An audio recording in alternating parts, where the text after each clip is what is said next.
Okay, so today I'm going to share with you some concepts and ideas on how not to fail any prop firm challenge.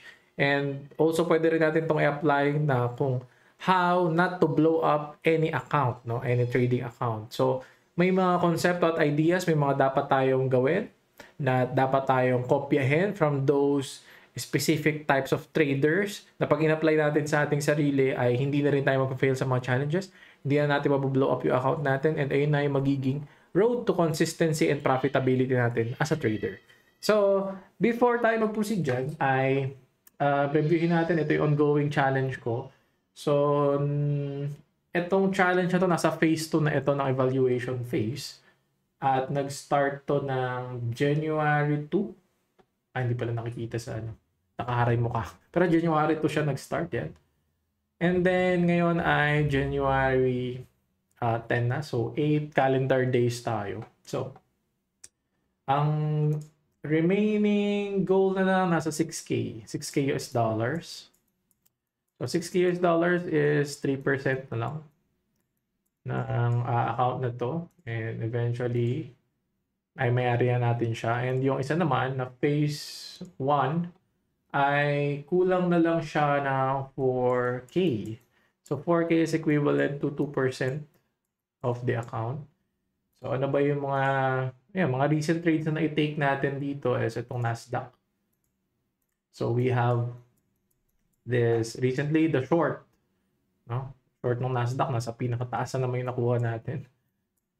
Pero ito, losing trade, of course. And then we have pinaka-bottom na naman. Nakuha natin. Tapos ito yung previous natin na last year sa previous video. And then we also have US oil.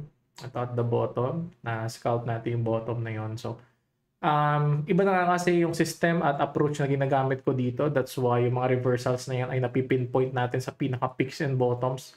Kasi gumagamit ako ngayon ng statistical range-based na approach na konsepto. Actually, lahat naman ng experience ko na accumulate in the past 7 or 8 years ng pagde-trade ko ay nagagamit pa rin natin. Pero yan, baka kasi isipin nyo na, ay madali lang yung mga challenges pala na yan. So, madali siya tignan. Pero sa kabila nito ay may time and experience na ako na ginugol. So, I suggest kung magsisimula kayo ay huwag kayo masyadong overconfident. At baka sige humble tayo bigla ng market. So anyway, wala na paligoy-ligoy. Mag-start na tayo doon sa ating topic today na how to not fail on any prop trading challenge nga, especially if magte-take kayo ngayong 2024, or if hindi pa kayo familiar dito, napakaganda opportunity siya, lalo na kung may low capital kayo pero may skill naman kayo sa trading. So manood na lang kayo ng previous videos ko, or mag-search kayo sa YouTube or Google about this prop firm. Baka matripan nyo rin na mag-take. So anyway, proceed na tayo. So, I am a firm believer na most of the things dito sa ating mundo is governed by a law. Meron tayong mga physics behind. So, kumbaga, hindi naman lahat ng bagay, pero most of the things. So, isa na sa mga laws of physics is the law of cause and effect. So, with every cause, meron tayong effect. With every action, meron tayong equal and opposite reaction, which is the Newton's third law. Now, for every action in nature, there is an equal and opposite reaction.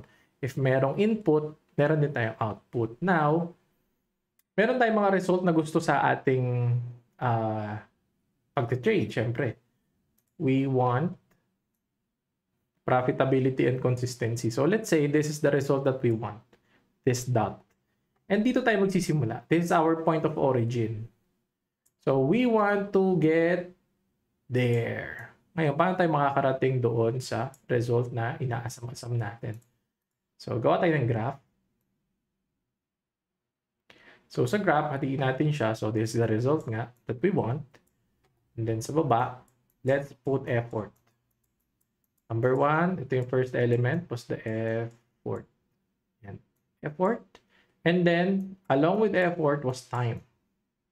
Ito yung dalawang mahalagang bagay. So, eventually, if you're going to put some effort in time, darating ka doon sa gusto mong mapuntahan, sa resulta na gusto mo eventually.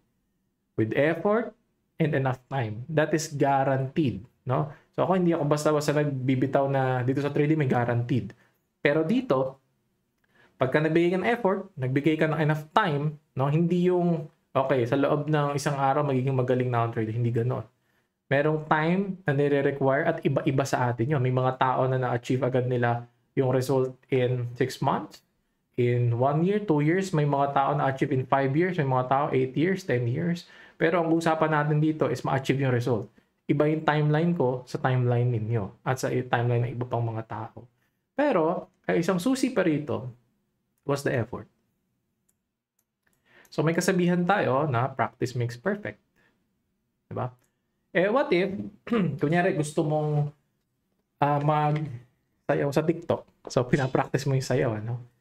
Alam naman natin yung mga steps yan yung sayaw. So, naku, hindi ako marunong magsayaw. Pero, may gusto ka rin syempre ng result. Makopya mo yung step, yung choreography man nung kanta na yung sinasayaw o sinasabayan ng pagsayaw. Pero, pag nag-practice ka at sa practice mo is mali yung steps na pinapractice mo, doesn't matter gaano kahabang panahon pa yung gugulin mo, gaano kadaming effort. Pag mali yung practice na ginagawa mo, hindi mo ma-achieve yung gusto mo result. Kasi nga, practice pa lang, mali na yung ginagawa mo. That's why, kung ilalagay natin sa trading, pagka gumagawa ka sa trading ng mga bad practices, yung mga ginagawa ng mga losing trader, kahit anong time pa, kahit anong effort, hindi magiging fruitful. Kumbaga, hindi ma-achieve yung result na gusto mo. Nandun ka pa lang sa starting point pa rin, ulit-ulit. Kasi nga, mali yung iyong ginagawang practice, mali yung iyong sets of habits na dine-develop. No? So, dyan tayo ngayon magsisimula. Ano ba yung mga dapat nating gawin para ma-achieve yung consistency and profitability? Pero bago tayo pumunta dyan, quick storytelling about the Tetris. So, yung Tetris, almost 40 years na siya na game. But, may mga recent tayo na world record na achieve nung 2022 lang. So, record na yon, double 2.1 million score, and then highest level na na-reach nila, level 73, 2022. Imagine, 40 years old na yung game, pero ngayon nakapag-set ng mga malalaking record. Bakit? Ano ba yung nangyari? Kasi nag-start yung mga world championship ng mga competition way back 2010 to 2017. So, ang ginagawa ng mga players, ito, meron ako ditong controller, let's say controller. So, normal control lang. Kung naglalaro kayo, kahit casual gamer kayo, kahit sa brick game, yung normal na ginagawa nila, yung tawag sila dong dash. So, yung D-pad, yung ginagawa nilang pang-move ng mga pieces na to. And then eventually, 2018, merong gumawa ng tinatawag nila hyper-tapping. So, he's using a single finger na bilis, tat with sound pa yun, hyper-tapping. And eventually, 2022, kaya nakapag-set out, nakapag-break ng mga records is meron silang na-cultivate na new technique. Ang ginagawa na nila ngayon is rolling. No? So, sa World Championship or sa kahit na anumang mga career, anumang endeavor yan, meron mga peak performers dyan. Sila yung mga nasa pinakataas ng chain. So, lagi natin pyramid ito, siya yung nasa pinaka-peak. Ito yung mga normies. Mga normies, yung mga normal na tao, which is majority yan, marami. Yung peak performance, konti lang yan, nag-outshine talaga yan. No? So, pagdating din sa Tetris, out of those high performers, meron niya mga best practice, may mga ginagawa yan. So, na-cultivate, dinevelop ng mga susunod na generation kung ano yung ginagawa nitong mga tao na ito. So, ayun nagbunga, number 1, hyper-tapping. Yung hyper-tapping, nung nagawa siya, may nakakultivate na naman. Which is, yung rolling. Ayun nakapag-set ng new record. Ang gusto ko lang i-point again is, kailangan nating tignan yung ginagawang mga best practices ng mga profitable na traders. Yung mga nasa peak, yung mga nasa tuktok. Ano ba yung ginagawa nila? Bakit sila nananalo? Bakit sila number 1? Bakit sila nagiging consistent? Bakit sila naging profitable? Bakit sila yung pinakamagaling? So, kung gusto maging pinakamagaling, susundan mo lahat ng ginagawa ng pinakamagaling sa field na yon. And ngayon, syempre, sobrang daming mga resources na pwede mong kunin over the internet. Ang problema na nga lang natin ngayon is subtraction ng lahat ng mga noise. Kasi kailangan mo i-filter out sa sobrang dami. Sino ba talaga ipapakinggan mo? Ika-cut mo yung noise. Now, ito yung mga best practices na nakita ko sa mga profitable and consistent traders din. Ano yung mga ginagawa ng mga nasa top tier pa? Yung ako personally, yung mga tinitingnan ko na mga $1,000,000 traders, mga consistent and profitable na mayroon talagang resulta na makikita ka. So, number 1, risk management. Ulit-ulit to. Kahit ano bang panoorin yung video, makakarinig kayo ng proper risk management. So, babalik tayo sa title natin ngayon, How to Not Fail. Okay? So, sa mga challenges kasi, meron tayong tinatawag na rule, drawdown. Usually, we have a maximum drawdown of 10%. Sa mga usual challenge to, average challenge, negative 10%. So, with proper risk management, pwedeng hindi mo tamaan yan. Pwedeng hindi ka matalo, pwedeng hindi ka umabot dyan. No? Especially ngayon, sa panahon ngayon, unlimited time na yung mga trading challenge. So, wala ka namang hinahabol, wala ka namang deadline.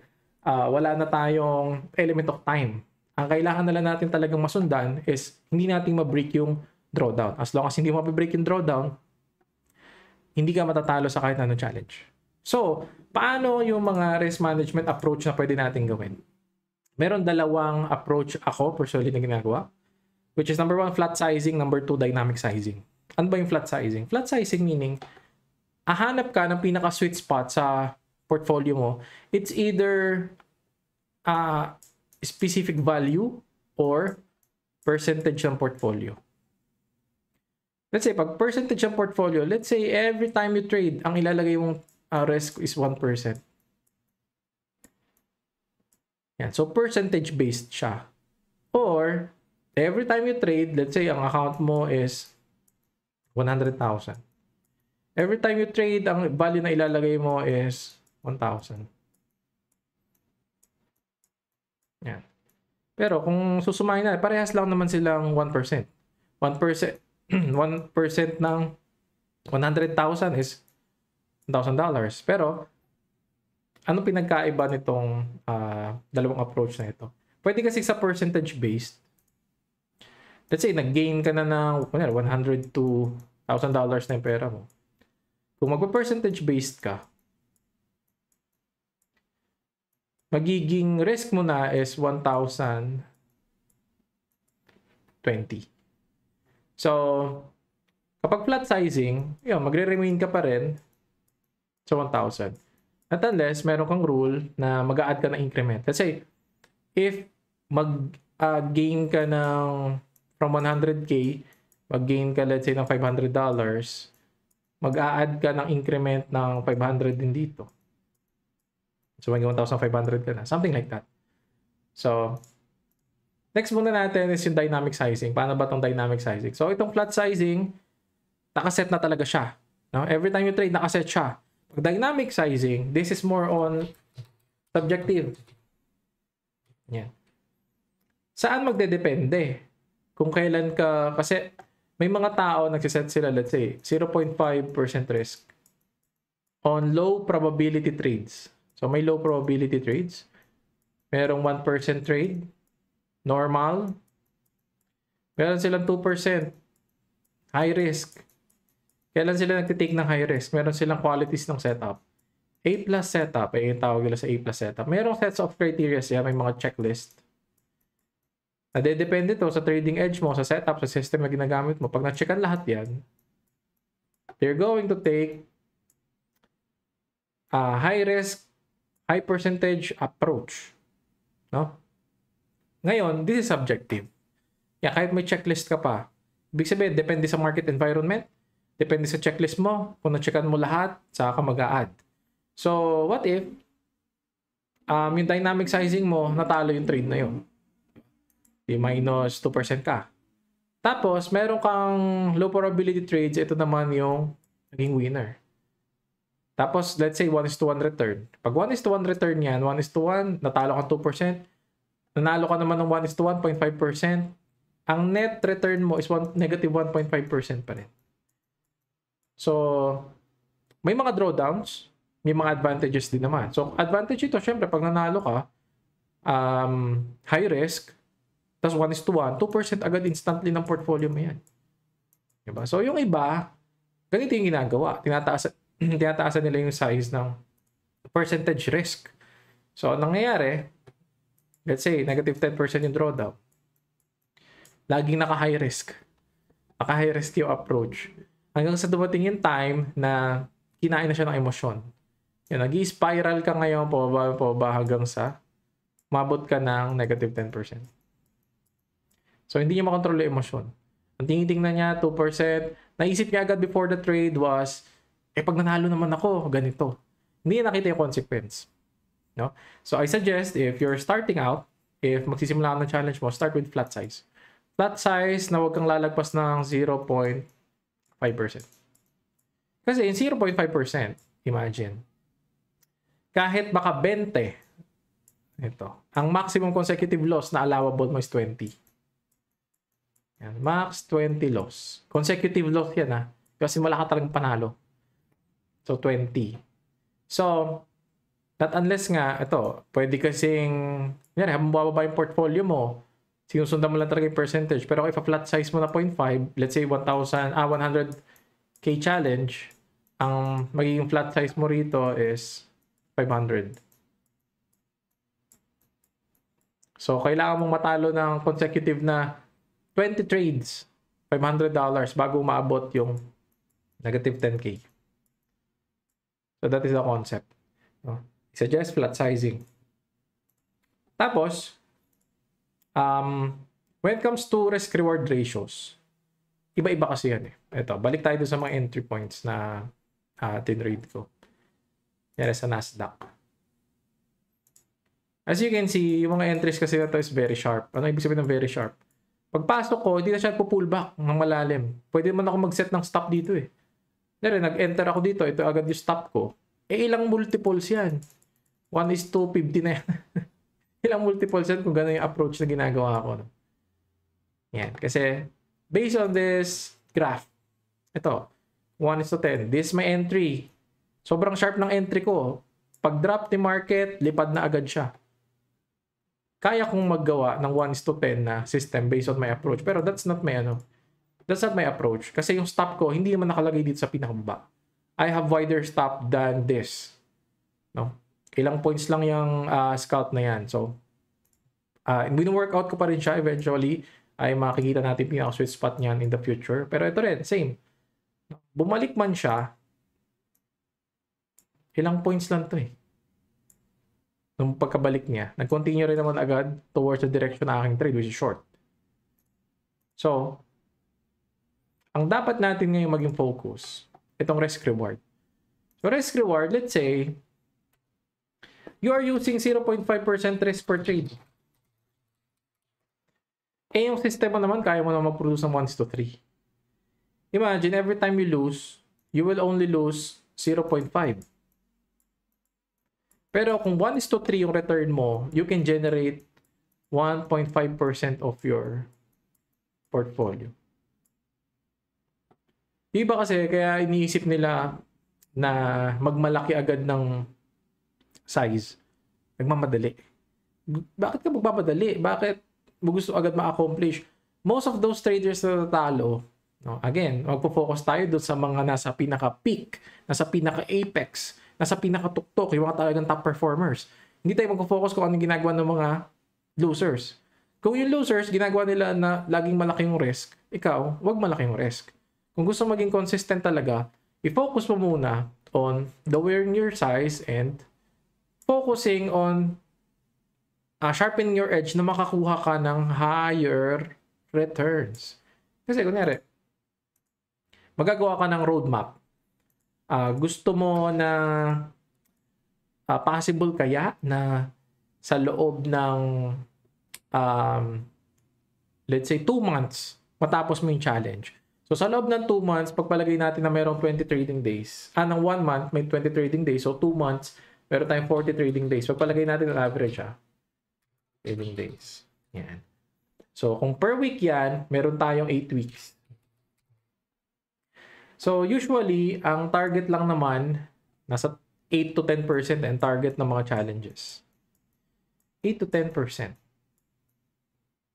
Ibig sabihin, kung gagawin natin per week, ang magiging target mo lang na gain kung 8% per week is only 1% per week. 1% gain per week, magkakaroon ka ng guaranteed na phase 1 evaluation na maipapasa mo. Kasi kung iisipin mo, pagka-funded ka, ganito rin naman gagawin mo approach eh. Slowly but surely. Kasi hindi mo na nga iisipin na hindi kailangan ko ng jackpot trade. Kasi eventually, kung consistent ka naman, kaya mo ma-scale up yung funded accounts mo. Let's say, na-scale up mo na siya up to 2 million. Na ganito yung approach, na very slow yung approach. Na 1% per week lang yung target. Consistently, kaya mo siyang gawin. 1% per week is equivalent to 4%. Pagpalagay na natin, 4%, ano yung 4% ng 2 million US dollars? So, kaya ako sinasabi ito, para mag-iba yung framework nyo, mag-iba yung pananaw nyo. Kasi hindi mo na problema yung pera. Ang problema mo na rito is acquisition ng skill. Kailangan nating hasain yung skill natin. So, ayan yung ating risk management and risk-reward ratio. So, I suggest flat sizing and find at least 1:2 to 1:3 na return. No? At huwag kayo magmamadali. Kahit mag-take kayo ng 2 months, bago kayo makapasa ng challenge, okay lang yon. 3 months, okay lang yon. Kasi baka isipin nyo, kailangan 1 linggo maipasa ko. Kailangan 1 araw maipasa ko. Iba-iba yung condition ng market. Right now, tingnan nyo, wala naman akong trade na pinasok. Kasi sideways lang yung market eh. Wala man siyang binibigay sa akin ngayon. Pwedeng, on a matter of weeks, maging ganito. Maging sideways, maging choppy lang siya. Wala ko ba generate na magandang trade? So, iba-iba. Kaya magsiset tayo ng mga expectations natin. So, wag kayo masyadong mamadali para hindi kayo, kasi pag nagmamadali ka nga, mapupunta ka na naman dun sa lugar kung sa maglalagay ka na naman ng malaking size. Ayun na naman yung mga bad behaviors, mga bad habits, no? Ayun naman yung gagawin mo. So, wag kayo magpaka-losing trader. So, next natin is the directional bias. So, maiksi lang naman yung tip nito. Within any time frame, kung ano man time frame trade nyo, kung nasa daily time frame ka, sundan mo lang yung trend. Kung nasa 4-hour time frame ka, sundan mo yung trend. 1-hour time frame, sundan mo yung trend. 5 minutes, sundan mo yung trend. Bakit?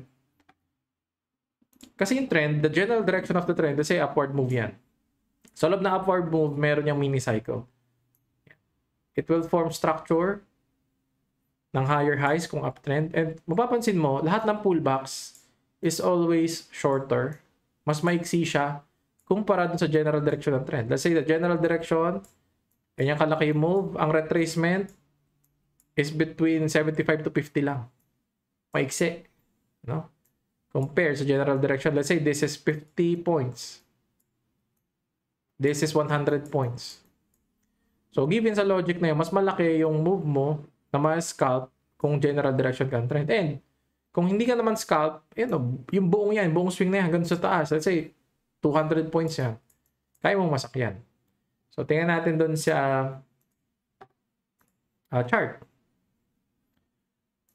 So, eventually nagkaroon ng reversal yung market nito. Haba ng move niya. Compared sa retracement. Ilang points lang to. Yan. Ito yung start ng move, ng long. Ito lang yung sa short. Siguro 1/3 lang to ng 1/3 lang ng move ng long. Yung ginawa ng pullback. Nung nag-downtrend, same din.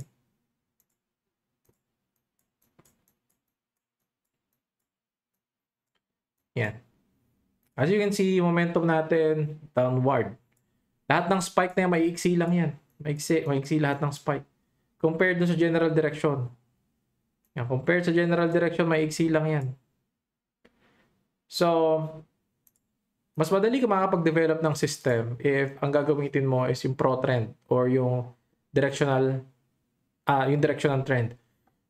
So, it doesn't matter whether you're using whatever strategies or whatever indicators, whatever tools, kasi pwede kang gumamit ng MA para mag-identify ng trend mo. O, gumamit ka ng MACD, gumamit ka ng structure, it doesn't matter. As long as yung price nga nasusundan mo, sakyan mo siya with its trend. Huwag kang magka-counter trend. Yan, pag nagsisimula ka pa lang, huwag kang magpipick ng mga counter trend trading strategies. Of course, may mga nag-exist na mga counter trend trading strategies, merong mga mean reversions. Ayan yung isa kong ginagamit. Pero more on experienced traders na yung nakakagawa at nakakapag-execute ng maayos dyan. So, next natin is yung trading edge. So, yung mga newbie mostly, nagpo-focus talaga sila on finding the perfect indicator, the perfect tool, the perfect system na magbibigay sa kanila mataas na win rate. Again, hindi mo naman kailangan mataas na win rate eh. So, depende sa'yo. Kung yung system mo, gusto mo sa high win rate ka. Yan. Pero, kung yung sistema mo nasa low win rate, baba yung edge niya, but, malaki na mo magbigay ng risk-reward ratio, you're still going to become profitable. So, dito mag-focus on how to sharpen your edge na magkaroon ka ng higher risk-reward ratios. Gusto mo ng higher win rate, syempre, pag high win rate ka naman, kahit 1:1 lang, okay na eh. Now, maraming concept. Ayun nga, nagpo-focus yung iba. Sa concepts, may retail concepts. Merong supply and demand na concept. Merong smart money concept, si ICT. Merong mga indicators, iba-iba. Sa TradingView, sobrang dami ng indicator. Pwede ka rin mag-code sa sarili mong indicator. May mga tools tayo. Pero ang dapat na maging focus kasi natin is yung growth natin with the market. So, number one, nung nagsisimula tayo sa sa market ng pag-aaral natin, nung nakakita tayo ng chart, ako specifically, nakakita ako ng mga lines, nakakita ako ng, uy, ano ba ito? It looks like an art. Ito yung view ko sa trading. Art form, lines. Hanggang eventually, nakita natin, uy, ano pala to, mga numero, price action pala to. So, pumasok yung math. Sa math, nakapasok na rin dyan yung statistics. Nakita natin na, uy, statistics and probability game pala to, hindi pala ito sugal. And eventually, makakita ka ng physics. Makakita ka laws of physics dito, yung mga inertia, mga momentum. There's also a force. Yung force, pwede mong i-apply sa time frames. Kung sino yung mas malaking time frame, hindi yung basta-basta mababasag yung ball na yon. So, hanggang sa makita mo na yung sarili mo na while trading, pumasok na yung philosophy. Tingin ko ito yung evolution ng most of the traders. Magiging way of life na yung trading. So, eventually, bisimula ka, you look at this as an art form. Triangles, shapes, patterns, and then math. Maglalaro ka na with the numbers, with the probability, with the statistics, may mga computation, calculations, yung mga tools, formulas, etc., etc. And then, pasok tayo sa physics. We have momentum, we have velocity, we have force. Makikita rin natin sa price actions. And then, eventually, papasok na yung mindset. Philosophy. So, ngayon, wala tayong makitang signal, hindi tayo magte-trade. Part din yan ng framework natin. You need to have patience. Para magkaroon ka ng patience, kailangan maging mindful ka rin. Mindful ka sa actions mo, sa behaviors mo, at sa framework mo nga. Kung paano mo nakikita itong challenges, paano mo siya iti-take. Kung paano mo nakikita yung market, kailangan ba mag-take ka lagi ng high risk na trade. Gusto mo bang system mo, subjective lahat yung magbo-boil down sa'yo. Kaya hindi ko din i-discuss kung anong concept kasi, sasabihin ko, walang ibang tamang concept kundi ako. The only way to win is this way. Ito. O ito, maglalakad tayo. Ito lang, only way. No? Kaya alam naman natin na let's say this is my point of origin and then this is the destination that I want to go to. Pwede ako mag-take ng car. Pwede tayo magsasakyan. Pwede tayo mag-bike. Huh? Pwede rin ako mag-motor. Pwede rin ako maglakad. Maraming ways and eventually makakarating ka rin naman dun eh. Ganyan din sa paghanap mo ng edge. Kaya hindi ko masyadong dinidiscuss to, mga general concepts lang. Kasi iba-iba tayo ng profile. Meron akong sets of beliefs na yung iba doon is galing sa mga past experiences ko. Meron din ako mga sets ng behavior. Meron akong sets of beliefs nga na let's say, ang tingin ko sa market is this is a mean reverting yan. Naniniwala ako dun sa mean reversion theory na every time over time babalik din siya dun sa mean. ikaw naniniwala ka na sa concept ng MACD, okay, sa concept ng Bollinger Band, sa concept ng RSI, sa concept ng price action, no? May iba-ibang way eh. Pero lahat ng yon eventually, magagamit mo yon, pero ultimately, ikaw pa rin yun eh. Kung paano mo i-grow, kung paano mo i-master, kung paano mo i-sharpen lahat ng yon to eventually arrive doon sa result natin. And over time, marireach mo rin yung result na yun. Pero ang lagi natin tatandaan, ang aaralin natin is yung mga concepts galing doon sa mga profitable and consistent na trader. Marami na ngayon kasi nung nag-explore ako nitong prop firm, mayroon din sila mga interviews eh, doon sa mga trader na nakakuha ng mga payouts. No, so pwede kayo mag-start doon, mangolekta kayo ng concept, at kung meron kang narinig na nag-sync sa'yo, no? Na kumbaga same vibration sa'yo, na tinanggap mo, kunin mo yung mga nugget na yon, ipunin mo. And eventually, i-copy mo yung mga best practices na yon, i-apply mo dito sa trading mo. At imposible ka talaga mag-fail sa any challenge as long as meron kang maayos na risk management na i-apply. Imagine, kailangan, 0.5% risk ka nga lang per trade. 20%, 20 times na maximum trade bago ka matalo, bago ma-breach yung account mo na yan. So, kung yung edge mo or yung system na ginagamit mo, umabot siya ng 10 consecutive na loss, balik ka sa drawing board kasi hindi sharp yung system na yun, napakababa ng win rate niya. Maraming system ka pa na makikita na at least makakakuha ka ng 40, 50%, 60% na win rate. So, doon siguro yung maging foundation muna natin dito sa pag-take ng mga challenges in order for us to not fail on any challenge. Again, hindi na tayo or wala na tayo ngayong time element, wala na tayong any deadline or whatsoever. We just have to focus on developing the skill, developing risk management, and yung trading edge natin, i-refine lang natin, and eventually we're going to succeed on this prop firm challenge. So, yun lang siguro yung aking maibabahagi muna at i-update ko na lang kayo. And hopefully, our next update, baka tapos natin yung challenge na to. So, salamat ulit sa inyong lahat, guys. And good luck sa mga nagtitik ng challenge. So, God bless everyone. And thank you.